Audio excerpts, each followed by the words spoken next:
mewujudkan image positif kelembagaan menjadi topik tamu kita hari ini bersama saya Mike Kesendian. Untuk membahas ini telah hadir istimewa di studio TV Tegar Beriman hari ini pimpinan dan jajaran pengurus daripada Perhumas Bogor, Ibu Yatri Indra Kusumawati, Ketua Perhumas DPC Bogor. Assalamualaikum, selamat datang di studio kami, Ibu. Assalamualaikum. Baik. Alhamdulillah. Baik, di sebelah Bu Yatri, mungkin sudah tidak asing lagi bagi Anda pemirsa di Kabupaten Bogor, Pak Erwin Suryana. Selamat pagi Pak Erwin, Assalamualaikum. Waalaikumsalam warahmatullahi wabarakatuh. Selamat pagi Bu Mei. Pak Erwin adalah komunikasi informasi publik daripada pemerintah Kabupaten Bogor, dan di samping saya Pak Encep Muhammad Ali Al-Hamidi.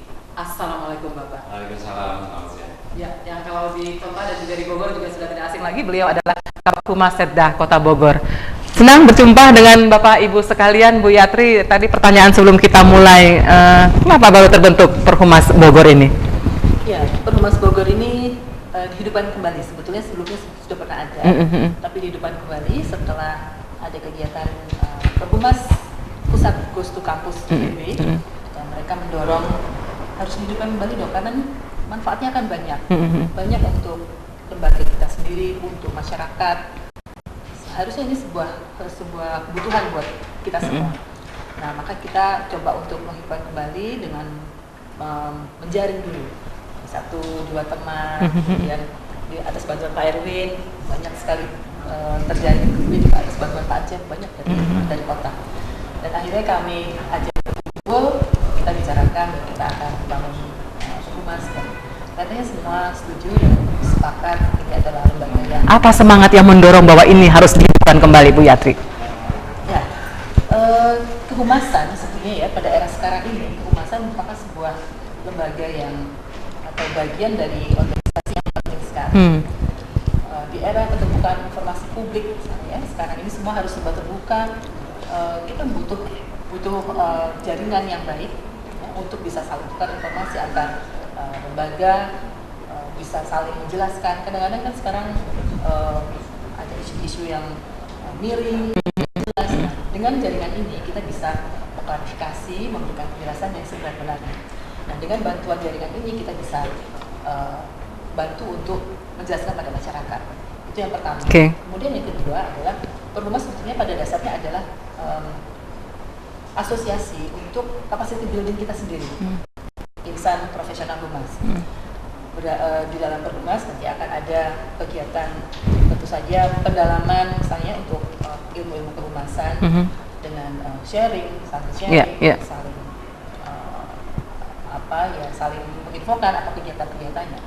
Dan ini juga kita juga sebetulnya ingin juga mengembangkan kemampuan kehumasan bagi generasi muda. Nanti ada yang Perhumas Muda. Perhumas Muda Bogor juga sedang kita bangkitkan. Dan mereka nanti akan jadi insan-insan humas yang mudah-mudahan nanti lebih profesional dari kami. Baik, ini yang penting hari ini duduk di samping saya kanan kiri ada Pak Erwin dari kabupaten, kemudian Pak Encep dari kota, untuk menciptakan kesepahaman begitu, membangun sinergitas antara perhumas, antara humas kota dan kabupaten. Saya ke Pak Encep dulu baru kota rumah. Silakan Pak Encep. Iya, kalau kita lihat kata sinergi itu kan sebenarnya kan sama dengan kebersamaan. Jadi membangun kebersamaan mula-mula dalam satu organisasi secara internal. Tetapi tentu setiap humas dimanapun memiliki stakeholder, katakan itu dengan eksternal. Sehingga eksternal ini adalah mitra. Gitu. Jadi antara pertama ada sinergitas di dalam sebuah organisasi terlebih dahulu, ya, kemudian ada dengan mitra juga nanti bersinergi. Nah, kaitan dengan ini untuk secara pribadi maupun secara kelembagaan, kami baru tahun ini barangkali menjadi bagian dari Perhumas untuk Kota Bogor ya, yang kita gitu kan. Nah, karena begitu kami diajak khususnya Humas Kota Bogor, kemudian karena ada pengen juga, jadi ada yang mengajak, kemudian yang diajak juga punya keinginan yang sama, gitu kan. Nah, tidak lain adalah tadi kalau sudah disebut ada kebersamaan itu kan perlu adanya jaringan. Nah, jaringan-jaringan inilah nanti sebagai bagian dari tupoksi kita, ya kan, tupoksi masing-masing pemerintahan daerah dalam hal ini kan menjadikan humas-humas yang lain itu merupakan bagian dari apa namanya program kita, sasaran kita, atau bahkan menjadi media kita terhadap pihak-pihak satu sama lainnya. Katakan begini, Humas Kota Bogor menjadi bagian dari Humas Kabupaten Bogor. Perhumas di satu sisi menjadi bagian juga humas apa namanya pemerintahan Kota Bogor dan Kabupaten, gitu kan, dan juga menjadikan Humas Kota Bogor dan Kabupaten ini bagian dari Perhumas Kabupaten dan Kota Bogor. Gitu kan. Jadi nanti setiap kalau tadi disebut isu dan sebagainya, barangkali secara apa namanya jaringan ini ada beberapa penjelasan terhadap isu-isu penting sehingga semua stakeholder humas memahami apa sebenarnya yang terjadi. Baik. Sebab dengan pemahaman yang terjadi itu maka masyarakat memiliki pandangan yang sejelas-jelasnya sehingga persepsi terhadap sesuatu itu kan bisa berubah sebaliknya dari negatif menjadi positif, bukan sebaliknya. Kalau sudah akan terjawab ya Pak. Pak Erwin silakan. Iya, tadi apa yang disampaikan oleh Ibu Yatri dengan Pak Cep saya kira memang betul. Sinergitas sekarang sebuah keniscayaan bagi aparatur kehumasan atau insan kehumasan, dan sepertinya tantangan ke depan pun memang cukup besar bagi insan kehumasan. Tidak ada kata dikotomi dalam kehumasan. Artinya dalam setiap teori pun saya kira sudah ada, di mana kita harus memberikan kepercayaan kepada masyarakat, juga memang ke dalam pun harus memang kuat. Nah, di sebuah kelembagaan. Oleh karena itu, maka sebenarnya tantangan kehumasan ke depan itu kenapa harus kami katakan di setiap daerah pasti memiliki karakter tersendiri dan tidak bisa diselesaikan oleh sebuah strategi tertentu, tidak bisa seperti itu. Nah, oleh karena itu saya kira harus dibangkitkan, pertama adalah aparatur kehumasan memang harus profesional. Gitu. Kemudian bagaimana kita seorang humas, seorang PR bukan sekedar membasuh wajah yang berdarah, bukan seperti begitu, tapi memang harus inovasi, penuh kreativitas. Toh nantinya secara kelembagaan itu angkat detiknya. Karena itu kita dengan Perhumas, dengan Kota Bogor, atau mungkin dengan daerah harus memang seperti ini gitulah. Harus kita kerjasama yang memang secara prinsip dapat mengangkat sebuah kelembagaan. Nah, oleh karena itu kita sekali lagi terima kasih dengan kehadiran Perhumas, dan mudah-mudahan ke depan ini bisa kita berjalan seirama begitu ya. Nah, terutama juga nanti ada baiknya juga kan dengan teman-teman di kalangan dunia usaha, kalangan dunia pendidikan, kalangan juga swasta yang lain kan. Kenapa demikian? Itu nanti ada manfaatnya. Ada manfaatnya bagaimana umpamanya teman-teman dari dunia usaha ingin menanamkan investasi di suatu daerah. Saya kira disitulah peran-peran kehumasan kita bisa bermain. Saya kira begitu, Bu Mei. Bu Yatri, akan menjadi catatan banyak begitu buat Anda dan kawan-kawan yang ada di Perhumas menjawab berbagai tantangan di kota maupun kabupaten yang ada di Bogor. Bagaimana Anda melihat ini? Ya betul Bu, jadi memang sebetulnya tantangan kehumasan itu kan berjalan mengikuti perubahan dalam baik kita, dalam perusahaan kita. Dan kadang-kadang tidak bisa kita duga dari sekarang. Tetapi dengan organisasi ini mudah-mudahan kita bisa saling menguatkan. Jadi kemungkinan nanti akan ada, ya kita harus terutama dalam mengelola krisis komunikasi. Nah, di sini sebenarnya peran yang sangat penting Perhumas bisa mengakomodasi atau memfasilitasi informasi atau menyalurkan informasi pada masyarakat. Strategi komunikasi untuk menjawab tantangan ini sejauh ini harus seperti apa? Ya, ini kalau kita bicara strategi, nah masing-masing lembaga punya strategi masing-masing. Tetapi secara umum kita tentu akan melihat bahwa kita mengikuti bagaimana situasi masyarakat saat ini. Kalau sekarang semuanya lebih pada bottom up, kemudian teknologi informasi juga berkembang. Ini harus kita manfaatkan seluas-luasnya. Jadi tidak hanya saja misalnya sekarang informasi tidak hanya datang dari bawah, tapi kita juga mencoba untuk menyerap informasi dari masyarakat, kita masukkan, kita gunakan sebagai aspirasi bagi pimpinan kita. Nah, kemudian juga untuk penyebarluasan informasi tentu saja kalau menggunakan media-media konvensional agak relatif. Kita sekarang main di media sosial, ya, teknologi informasi itu kita manfaatkan semaksimal mungkin. Jadi komunikasi yang berbasis internet sekarang menjadi salah satu alat channel yang penting untuk kita pahami semuanya gitu. Dan kita rasanya kita lihat sekarang masyarakat kita jarang sekali yang nggak punya gadget. Dan gadget itu sebetulnya menggambarkan dunia dalam genggaman. Semua ada di situ. Nah, kita siapkan semua informasi di situ. Mereka memilih informasi mana yang akan mereka ambil. Nah, dari ini kita membantu dari sisi Perhumas sendiri. Sebetulnya fasilitasi untuk capacity building, penguatan sumber daya manusia, kapasitas sumber daya manusia ini kita coba kuatkan dari sisi Perhumas. Yang ada di Perhumas Bogor itu siapa saja, Bu? Dari unsur mana saja? Ya, ini sebetulnya hampir lengkap. Jadi ada dari pemerintahan ya, yang jelas Pak Erwin, Pak Cep ada di sini. Kemudian dari swasta sudah cukup banyak juga ini unsur-unsur swasta yang sudah bergabung sampai ke korporasi, kemudian Polri itu juga sudah bergabung, rumah sakit, akademisi, universitas ini beberapa universitas sudah bergabung juga dan kita sedang akan memperluaskan lagi jaringan. Nah, kalau universitas tentu akan menjadi sumber daya calon perhumas muda nih nanti. Oke. Ada catatan menarik di tema kita hari ini, mewujudkan image positif kelembagaan. Pak Encep, saya ke Anda. Kalau kita melihat catatan di bawah ini, mewujudkan image positif daripada kelembagaan ini, bagaimana sendiri misalnya Pak Encep, Pak Erwin dan kawan-kawan di Perhumas Bu Yatri untuk meningkatkan komunikasi dan pertukaran informasi tadi yang kita perlukan di Perhumas dari pengalaman di antara anggotanya sambil memperluas dan memperdalam ilmu kehumasan sendiri? Ya, image positif, gambaran, persepsi dari pihak luar ke dalam lembaga di mana kita ada. Sebenarnya tidak terlalu sangat tergantung pada fungsi dan peran kehumasannya. Sebenarnya begini, ketika sebuah organisasi itu bekerja dengan baik, sesuai dengan fungsi, sesuai dengan program dan sebagainya, gitu kan, sudah terbentuk image itu sendiri.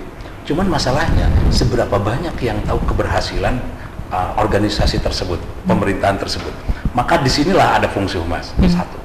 Yang kedua, karena terutama pemerintahan, lembaga, organisasi, swasta sekalipun gitu kan, ini kan memerlukan partisipasi pihak lain, masyarakat, katakanlah ini kan. Nah, bagaimana masyarakat mau berpartisipasi kalau tidak memiliki pemahaman terhadap fungsi, terhadap pekerjaan, perencanaan apa yang sedang direncanakan, sedang dilakukan, dan ada hasil-hasilnya. Nah, baru di sini juga humas berperan. Tadi Bu Yatri sudah menyinggung masalah krisis komunikasi.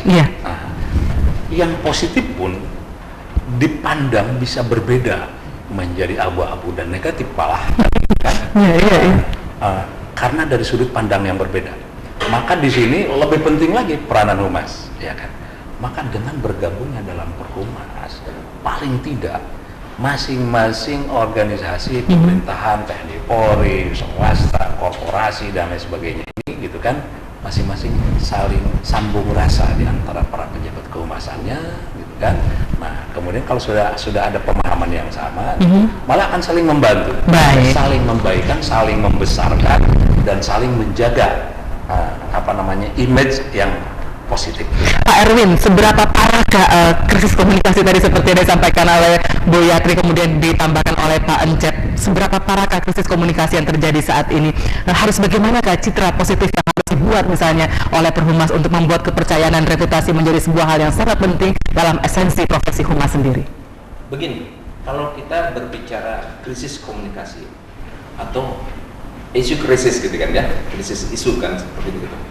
Saya kira yang pertama adalah memang dinamika kita bernegara, bermasyarakat sedemikian cepat. Kemudian juga bagaimana perkembangan teknologi informasi, bagaimana juga perkembangan media, dan keterbukaan informasi itu juga kan ini menuntut masyarakat harus memang berpartisipasi. Ketika memang sebuah lembaga tidak siap akan sulit. Nah, timbul hal-hal yang memang nanti bisa dimanfaatkan ketika sebuah lembaga menjadi lemah. Itu bisa dimanfaatkan loh. Dimanfaatkan oleh pihak-pihak tertentu itu untuk menyerang atau memutarbalikan fakta umpamanya. Nah, ini jangan sampai terjadi. Oleh karena itu kenapa sekarang ini kita memerlukan sebuah pondasi kehumasan yang kuat, gitu lah. Nah, kalau kita berbicara tentang image positif, maka kita kembali ke kebijakan dari umpamanya dari corporate-nya atau government-nya. Kalau itu memang dia sudah kuat, punya political will yang kuat. Tapi ini kita berbicara tentang kelembagaan loh. Kalau kelembagaan kita harus dijalankan secara bersama-sama. Karena itu yang paling penting saya kira tadi bagaimana peran kita peran humas, bagaimana mengkonsolidasikan di dalam, menguatkan di dalam, kemudian bagaimana kita bermain strategi yang cantik di luar, termasuk bagaimana kita bermain dengan psikologi massa ketika kita berhadapan dengan massa umpamanya seperti itu. Itulah gambarannya Bu Mei. Bu Yatri, strategi yang cantik kan kata Pak Erwin. Tapi humas juga bisa mengalami degradasi misalnya kalau misalnya dia hanya mengedepankan material misalnya. Bagaimana Anda melihat ini? Dijawab selepas yang berikut ini.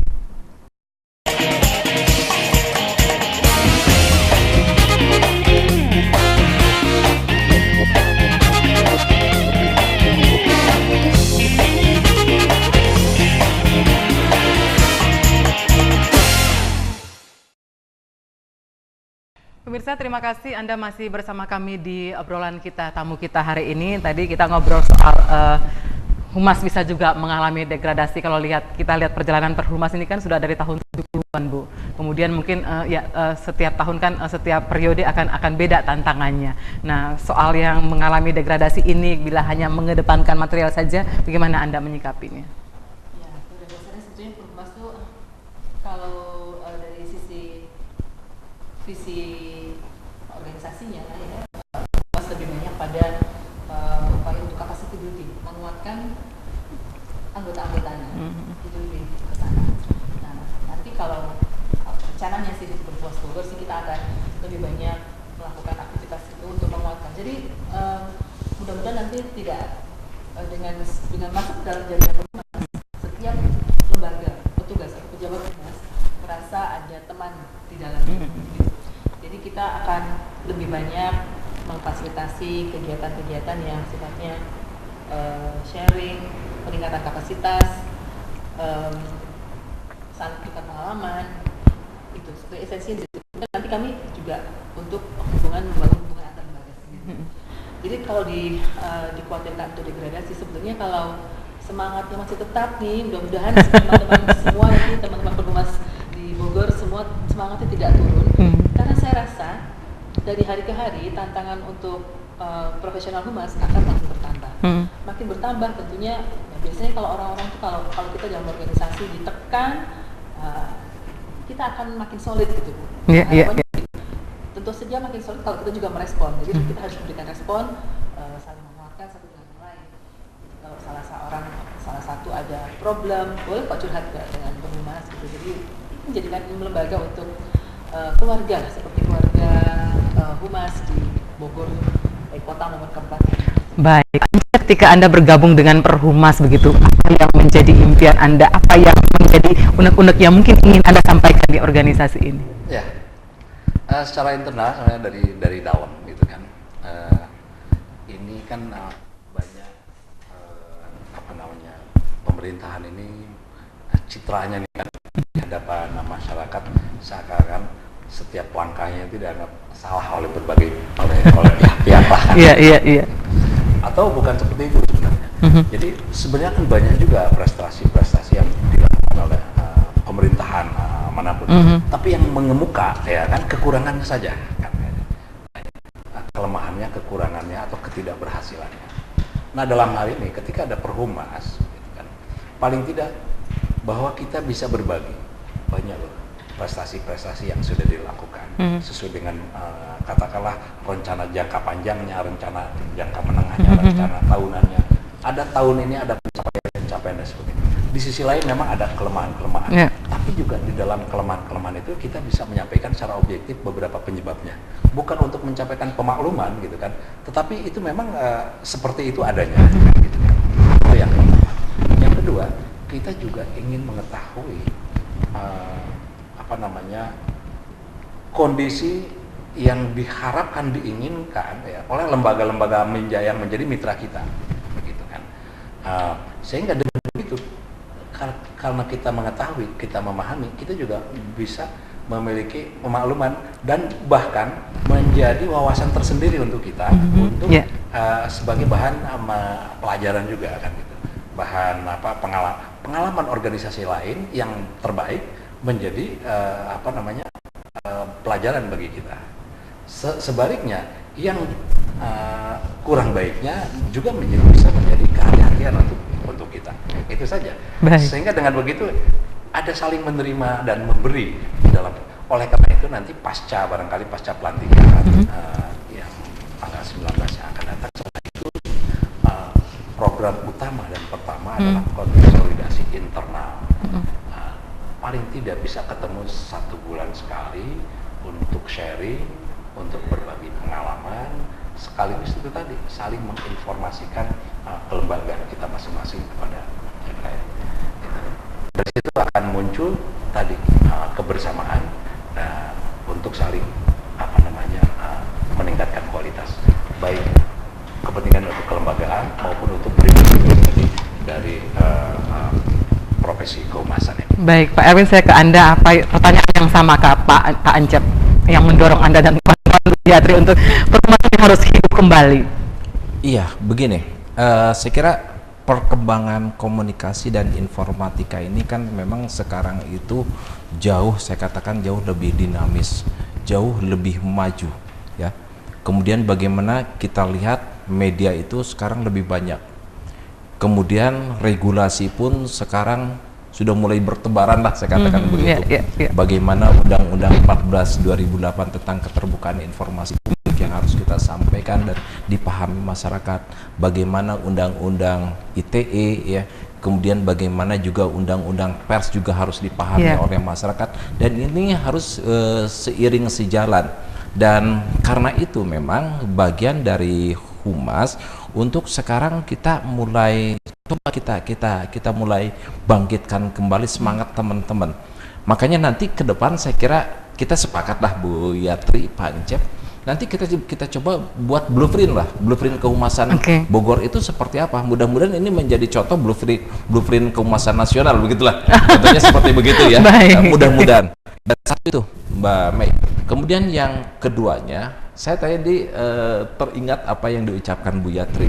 Bagaimana humas atau masyarakat bisa curhat melalui teman-teman di humas. Ya oke, kita nanti ada curhat per humas barangkali di beberapa media, atau juga sekarang muncul dengan humas muda ya, gitu ya Bu, perhumas muda. Ya boleh lah, nanti kita mungkin ada Ghost to Campus gitu ya, Ghost to School ya, silahkan gitu kan. Karena itu kenapa? Kita memang memerlukan, humas itu memerlukan tenaga yang energik lah sekarang gitu ya. Mohon maaf kalau seperti saya kira sudah nggak laku gitu ya. Tapi teman-teman yang muda, yang energik, yang memiliki visi dan misi yang kuat, kemudian juga bagaimana mereka bisa berpikiran yang lebih modern itu sekarang ini, saya kira dibutuhkan. Karena itu kita harus mendorong teman-teman perhumas muda ya.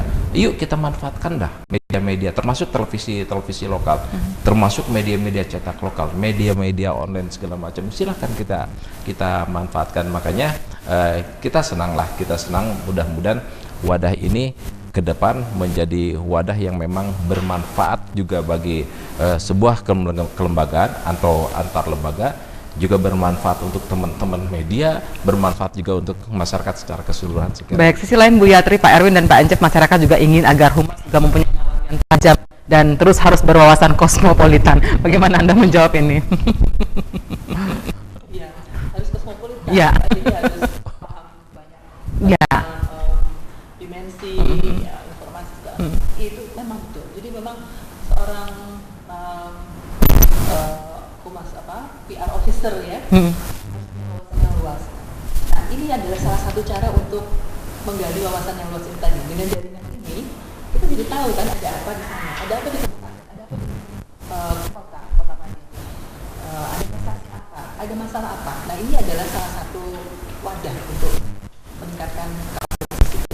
Baik, sejauh mana kesediaan Perhumas Bogor untuk jalan bareng dengan pemerintah Kabupaten Bogor dan juga pemerintah Kota Bogor? Dijawab selepas kita lihat jeda pariwara berikut ini.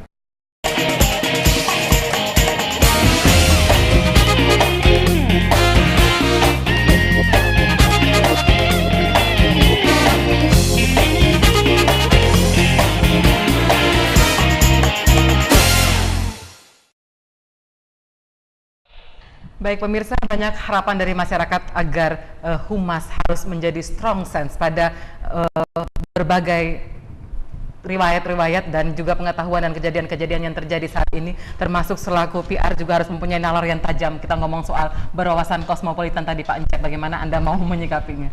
Ya, kosmopolitan dikaitkan dengan gaya hidup ya, kosmopolitan sekarang. Katakanlah di Bogor sekarang penduduknya lebih dari 1 juta, tepatnya 1.083.000, dan 400.000 diantaranya sudah terhubung dengan internet, dan sekian ratus ribu pula itu kan mungkin lebih memiliki gadget saja lebih dari satu orang. Contohnya Pak Erwin 2 nomor. Kalau 2 nomor itu bisa boleh dibilang bisa lebih dari 1 memiliki HP-nya. Bu Yatri juga ada yang sampai dengan punya 3 nomor dan sebagainya. Memang ada HP yang 2 sistem gitu kan. Nah, keseharian orang sekarang bergaul, berkomunikasi dan lain sebagainya melalui gadget itu. Nah, satu sisi bagi pejabat kehumasan itu merupakan memberikan kemudahan tertentu untuk penyebarluasan informasi. Tetapi untuk informasi-informasi yang sifatnya lebih mendalam, ya tetap saja mesti tatap muka, ya kan, silaturahmi, ya kan, sebab akan dengan cara silaturahmi, dengan cara bertatap muka, itu kemungkinan untuk saling pengertian satu sama lainnya akan lebih terjadi. Sebab di situ terlihat gesturnya, kan gitu. Kalau ini kan hanya membaca saja kan gitu. Bahkan bisa salah tafsir kan gitu kan. Nah disinilah pentingnya para pejabat kehumasan baik dari pemerintahan maupun korporasi, perguruan tinggi dan sebagai dunia usaha begitu kan, ini perlu berhimpun dalam sebuah wadah yang sedemikian eratnya nanti begitu kan. Karena melalui dunia internet juga, melalui katakanlah Twitter, Facebook dan sebagainya, banyak juga tantangan-tantangan yang harus dihadapi, informasi-informasi yang tidak jelas dan lain sebagainya gitu kan. Jadi salah satu hal positif dari adanya Perhumas ini, apalagi ini bergabung antara kota dan kabupaten, di mana Bogor itu sebenarnya adalah satu, cuman yang membedakan cuma wilayah administrasi saja, maka perlu ada satu kesatuan di antara para pejabat humas. Dan nanti kalau para pejabat humasnya sudah bersatu, ini kan akan memudah makin erat lagi komunikasi antara unsur pimpinannya. Kalau unsur pimpinannya juga bersatu, maka kelembagaan juga akan saling bersinergi. Kalau sudah bersinergi pejabat humasnya, unsur pimpinannya, kelembagaannya, maka satu kesatuan wilayah namanya Bogor ini, bahkan nanti Indonesia ini betul-betul NKRI-nya bukan cuma sekedar slogan. Jadi tidak ada kata untuk tidak bersinergi begitu. Betul. Ya Pak Encep. Pak Erwin mau menambahkan sedikit sebelum saya ke pertanyaan awal tadi? Iya, saya tertarik juga mungkin ada penambahan dari Pak Encep ya. Begini, kalau kita berbicara tentang tadi itu, di mana sih posisi humas umpamanya? Saya kira memang kita harus bisa menempatkan bahwa posisi humas ada pada jajaran top leader kan, gitu loh. Nah, memang idealnya semua kelembagaan memiliki humas gitu, memiliki PR, dan itu tidak jauh dari pimpinan, gitu loh. Nah, saya kira itu yang harus kita pahami dan tolong diberdayakan. Termasuk mungkin di beberapa organisasi perangkat daerah, apakah kota ataupun kabupaten, persoalan-persoalan yang dihadapi ini berat loh, gitu lah. Oleh karena itu memang teman-teman humas di masing-masing OPD diberikan pembekalan, diberikan bagaimana public speakingnya, diberikan bagaimana mereka melakukan pendekatan dengan semua pihak, sekira bagaimana kemampuan jurnalistiknya termasuk ketika membuat rilis gitu, kemampuan PR-nya sendiri gitu kan ya. Nah ini banyak yang harus kita benahi, satu itu. Kemudian yang kedua Mbak Mei, ketika kita berbicara kosmopolitan, tadi Pak Jeb mengatakan bahwa gadget umpamanya atau mungkin sarana-sarana IT ya Pak Jeb, bagus, memang itu kebutuhan dan itu harus menjadi alat yang saya kira alat yang tepat digunakan oleh teman-teman humas. Tapi juga mungkin saya harus menambahkan bahwa sebenarnya juga performa dari teman-teman humas, dia harus bisa menempatkan ketika lawannya adalah teman-teman anak-anak muda umpamanya, seperti begitulah ketika Pak Jabnya, atau kita datang pada suatu daerah tertentu dengan karakteristik budaya yang kuat, katakanlah budaya umpamanya budaya di luar Bogor, mungkin di beberapa wilayah di kita masih berbahasa Betawi umpamanya, kita harus bisa menggunakan atau dialek seperti begitu, menyesuaikan lah gitu, atau mungkin ke arah yang mendekati Banten umpamanya seperti itu, kita harus juga bisa menyesuaikan. Jadi memang tantangannya besar sekali. Karena itu kenapa tadi saya harus katakan kita harus banyak belajar juga, banyak berlatih, banyak juga dibantu oleh teman-teman muda kan gitu. Tapi poinnya paling tidak adalah sinergitas itu tadi, sinergitas antara lembaga-lembaga, termasuk organisasi perangkat daerah dan kecamatan atau mungkin juga nanti ada desa kelurahan memiliki humasnya, silakan saja. Itulah. Nah, tinggal kami nanti bersinergi juga dengan kalangan dunia pendidikan, ya. Banyak teori-teori yang dikembangkan oleh beberapa institusi pendidikan, termasuk fakultas-fakultas komunikasi gitu. Saya kira itu juga sangat bermanfaat, nanti Ibu Yatri lah yang memfasilitasi. Ini kita berikan semacam masukan-masukan yang baik, pengetahuan yang baik, pemahaman yang baik bagi teman-teman di kehumasan dari mulai atas sampai ke bawah. Mungkin inilah tantangan yang membuat Perhumas Bogor lahir kembali begitu ya? Iya, betul. Bu Yatri. Jadi memang banyak sekali PR-nya memang. Humas rasanya pengen mengerjakan semuanya gitu ya. Rasanya ingin turun tangan untuk semua. Tapi kita akan satu persatu kita akan bikin skala prioritas mana yang duluan kita lakukan.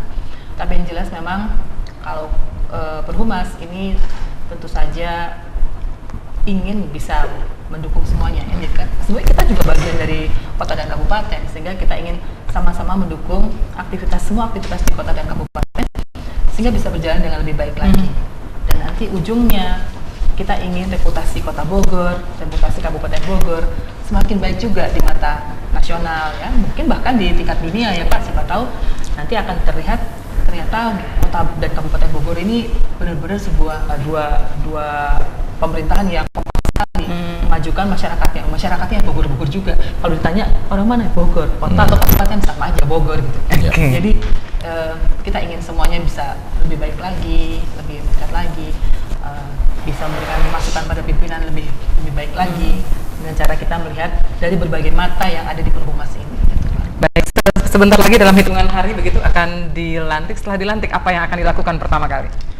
Ya, setelah dilantik kita akan rapat koordinasi lagi, sama-sama menentukan untuk membicarakan membahas program-program apa yang akan menjadi prioritas bersama.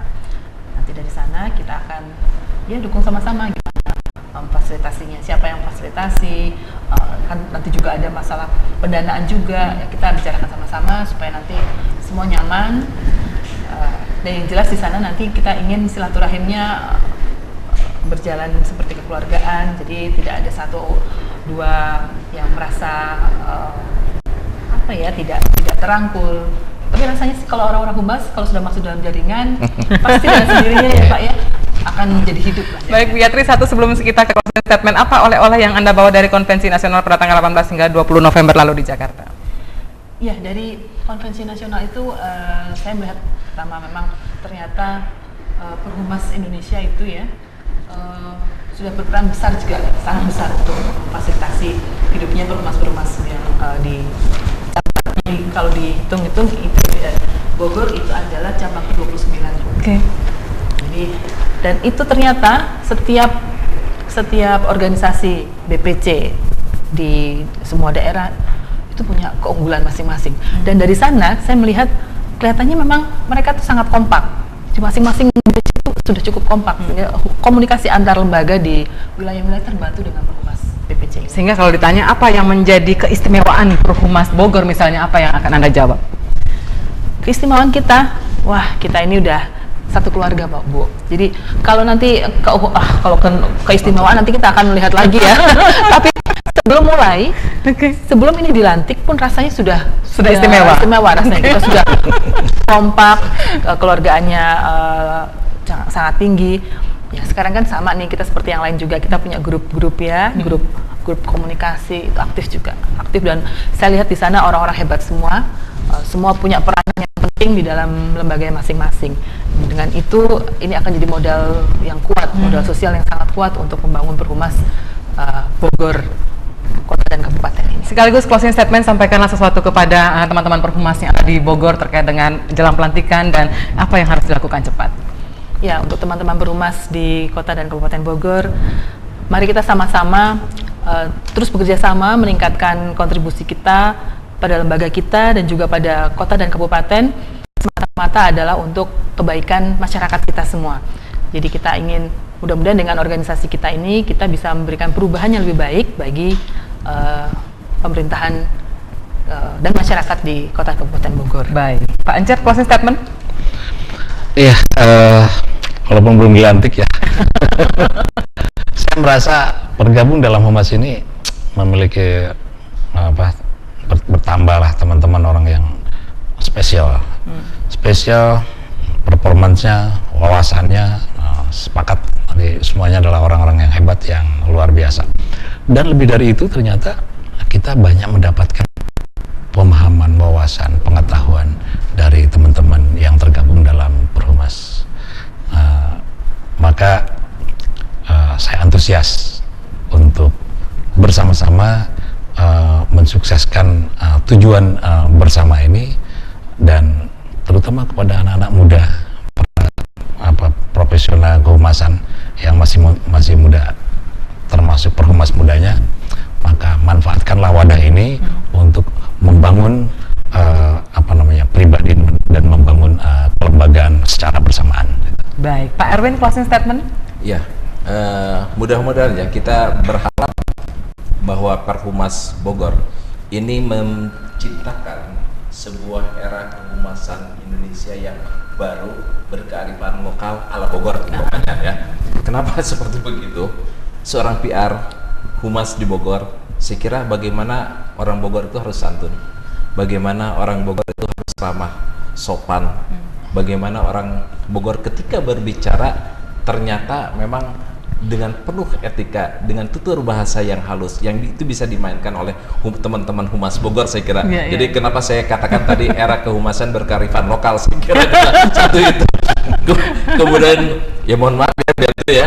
Kemudian yang kedua, saya kira mudah-mudahan nanti ketika pelantikan Perhumas Bogor ya unsur forum komunikasi pimpinan daerah kota Kabupaten Bogor bisa hadir, dan kami akan sangat senang berterima kasih ketika dua pimpinan daerah kami, kepala daerah Pak Wali Kota Bogor Kang Bima dengan Ibu Bupati Bogor Bu Nur Hayati, mudah-mudahan bisa hadir. Itu akan memberikan semangat yang kuat buat teman-teman Perhumas di Bogor, saya kira itu. Baik, Pak Erwin Suryana, Ibu Yatri Indrah Kusumastuti, dan Pak Encep Muhammad Ali Alhamidi, terima kasih sudah berada di TV Tegar Beriman hari ini. Semoga sukses dengan Perhumasnya. Dan pemirsa, burung pelikan berkelana di angkasa, buka mata seluas samudra, dukung kemajuan bangsa Indonesia, semoga berjaya Perhumas Indonesia. Saya Maiko Sentia dan segenap kru yang bertugas mengucapkan terima kasih dan sampai jumpa. Luar biasa,